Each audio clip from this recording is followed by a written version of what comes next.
Halo teman-teman Paylovers, Mimin akan upload 2 video setiap hari, tapi dengan durasi 10 menit per video ya, supaya menghindari copyright. Dan Mimin akan upload jam 3 pagi di video pertama, terus di video kedua jam 3.10 pagi. Jangan sampai kalian lompatin ya episodenya. Nah, ini Mimin cantumin gimana teman-teman supaya bisa ngelihat videonya berurutan. Jadi teman-teman pergi ke berandanya dulu.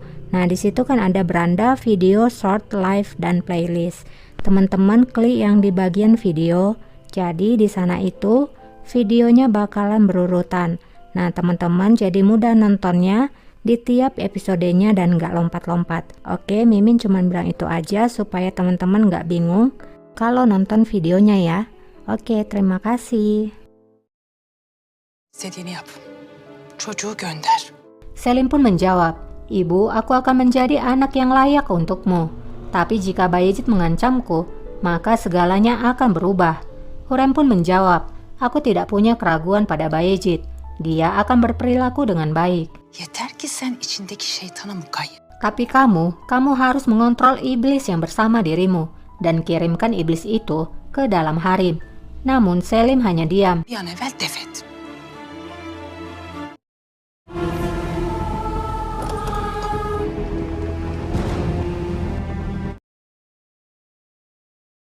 Di dalam kapal, Gracia datang untuk mengecek kapalnya yang baru saja tiba. Rupanya di dalam kapal itu ada banyak orang-orang.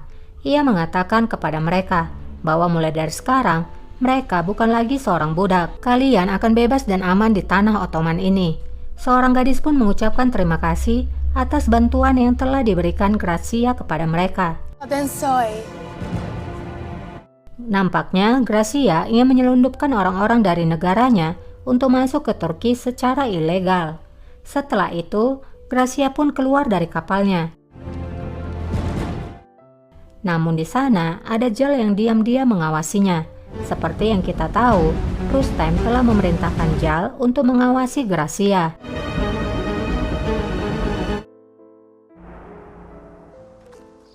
Keesokan harinya, di Manisa, akhirnya Hurrem pun akan kembali.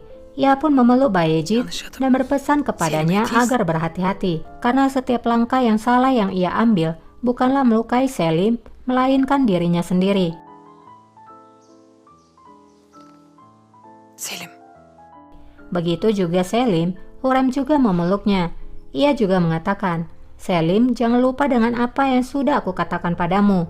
Aku tidak akan memaafkanmu di lain waktu." Akhirnya Hurrem pun pergi dari sana. Nihayet gidiyor. Şehzade. Di dalam istana, ular licik Nurbanu berkata, akhirnya dia telah pergi. Sekarang pangeran akan bebas dan tidak lagi di bawah pengaruhnya. Zaten validesinin tesirinden çıkacaktır elbet. Di Istanbul, Gracia bertanya pada Sokulu mengapa mereka berdua dipanggil oleh raja. Sokulu pun menjawab kalau ia juga tidak mengetahuinya. Saat di depan pintu ruangan raja, Rustem keluar dari sana dan ia pun melihat Sokulu dan Gracia. Namun ia hanya diam dan kemudian pergi.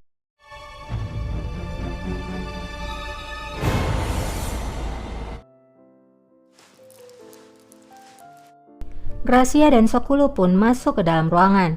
Raja kemudian bertanya, "Sokulu, apakah kamu tahu apa yang terjadi?" Sokulu pun menjawab, "Maafkan aku Raja, tapi aku tidak mengerti. Apa yang kamu maksudkan?"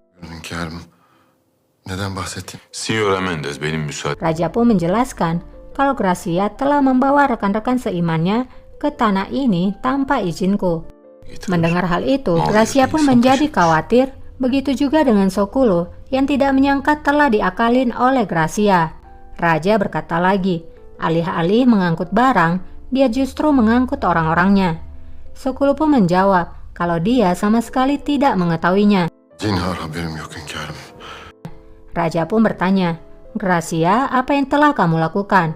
Gracia pun meminta izin untuk menjelaskan semuanya. Raja pun berkata, "Karena itulah kamu dipanggil untuk menjelaskan semuanya. Gracia pun meminta maaf terlebih dahulu kepada raja. Kemudian ia pun mulai menjelaskan semuanya. Yüzlerce masum çocuk. Ribuan kehidupan anak kecil yang tidak bersalah dalam bahaya. Nenek moyangmu yang agung selalu menyambut baik orang-orang Yahudi yang melarikan diri dari orang-orang Kristen. Aku merasa yakin kalau kamu juga akan melakukan hal yang sama. Itulah mengapa aku melakukannya. Aku menyerahkan diriku pada hati orang Turki yang agung. Önüne kendimi teslim ediyorum. Raja pun menjawab, orang-orang dari agamamu telah menemukan perlindungan di sini, dan aku mengatakan pada mereka kalau mereka adalah subjekku sekarang, dan aku telah memperingatkan Paus tentang penggantian biaya dan pembebasan orang-orang Yahudi. Gracia pun menjelaskan, sayangnya rekan seimanku tidak dipenjara karena menjadi Yahudi. Mereka dipenjara karena tidak ingin masuk ke agama Kristen. Mereka diasingkan ke Malta untuk dijadikan budak dapur. Çekmek için Malta'ya sürüldüler. 24 orang telah diikat pada tiang gantungan dan dibakar. Menjadi Kristen adalah kematian bagi kami. Tempat berlindung yang aman bagi kami adalah tanahmu, Raja. Aku mengetahui hal ini ketika mereka berangkat. Aku takut kamu akan membawa mereka kembali. Aku takut kalau kematianlah yang akan menunggu mereka jika mereka kembali. Onları geri göndermenizden korktum. Papa buna nasıl cüret eder? Raja pun berkata, bagaimana bisa seorang paus berani melakukan itu? Apakah dia ingin aku menghancurkan istananya? Namun ini merupakan pelanggaran besar, karena kamu tidak memberitahukan aku mengenai hal ini. Sementara aku begitu murah hati kepadamu. Böylesine cömertken. Başlayın hünkârım. Gracia pun memelas dan memohon maaf kepada raja. Ia bahkan mengatakan, aku rela menerima hukuman apapun darimu, Raja. Kararınız karşısında boynum kıldan incit. Onları geri gönderirseniz ben de Jika kamu mengirimkan mereka kembali, maka aku akan ikut kembali bersama mereka. Kamu pasti sudah tahu, jika kami kembali, maka nasib kami sudah ditentukan. Malaikat maut telah menanti kami. Jadi dari ceritanya si Gracia ini, mereka adalah agama Yahudi dan gak mau jadi Kristen. Nah, karena gak mau, mereka akhirnya disiksa, digantung, dan dibakar oleh Paus. Siapa Paus? Paus itu adalah pendiri Katolik Roma. bekliyor olacak. Hünkârım, Sinyor Mendes hakkındaki hükmünüzden emin. Di taman istana, Rustem bertanya pada raja, apakah raja yakin dengan keputusannya kepada Gracia Mendes, karena apa yang telah dilakukannya tidak bisa diterima. Hakları hoş görülemez. Signora'nın izlediği yol yanlış. Raja berkata, Gracia memang melakukan kesalahan, tapi kita tidak bisa mengirimkan orang-orang Yahudi itu kembali. Kita akan menghubungi Paus dan menanyakan tentang dipenjarakannya orang-orang Yahudi di Venesia. Jika dia tidak mau mendengarkanku, maka dia akan menyesalinya. Eğer sözümüzü dinlemezse Yahudiler dinlerini hür. Di tanahku, orang-orang Yahudi ini memiliki nasibnya sendiri, dan mereka bisa berbicara dengan bahasa mereka sendiri. Rustem pun berkata lagi, maafkan atas kelancanganku, tapi bukankah di masa depan akan ada konsekuensi atas semua ini? Orang-orang Yahudi ini mungkin akan menjadi pengganggu, dan mungkin mereka akan mengguncangkan keseimbangan di kekaisaran. Aliye'nin ahengini bozabilir. Bu çiçekler nasıl Rüstem? Ketepatan pada saat itu, Rustem dan Raja berdiri di hadapan meja bunga. Raja pun akhirnya berkata, Rustem, apa yang kamu pikirkan mengenai bunga-bunga ini? Rustem pun menjawab, mereka berwarna, dan ini adalah hadiah yang diberikan Tuhan kepada kita. Lalu Raja pun menyuruh pelayan untuk mengambil bunga itu dari sana. Götürebilirsiniz. Setelah tinggal sedikit bunga di atas meja, Raja pun kembali bertanya kepadanya, sekarang apa yang kamu lihat? Rustem pun menjawab, yang tadi jauh lebih indah. Eski hali daha güzeldi hünkârım.